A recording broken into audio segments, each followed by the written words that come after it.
அன்பானவர்களே, பைபிள் சொல்லுது, உன்னை ஆசீர்வதிக்கிறவங்களை ஆசீர்வதிப்பேன், உன்னை சபிப்பவர்களை சபிப்பேன். உங்களை பார்த்து சபிக்கிறவங்களை பார்த்து பயப்படுறீங்களா?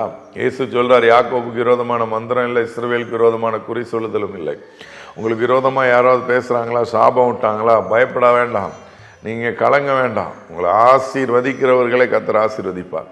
அதனால் ரட்சிக்கப்பட்ட பிள்ளைகளுக்கு விரோதமாக என்ன பில்லி சூனியம் பண்ணாலும், மந்திரம் பண்ணாலும், செய்வினை பண்ணாலும் எதுவும் உங்களை ஒன்றும் செய்யாது அப்படிங்கிறத புரிந்து கொள்ளுங்க.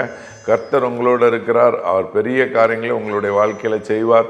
அதனால் உங்களை ஆசீர்வதிக்கிற பிள்ளைகளை ஆசீர்வதிப்பார். அதனால் கவலையப்படாதீங்க. சரி, ஆண்டவருடைய பிள்ளைகளை யார் பிளஸ் பண்ணுறாங்களோ அவங்கள கர்த்தர் பிளஸ் பண்ணுவார். உங்களை சபிக்கிறவங்கள சபிச்சிருவார்.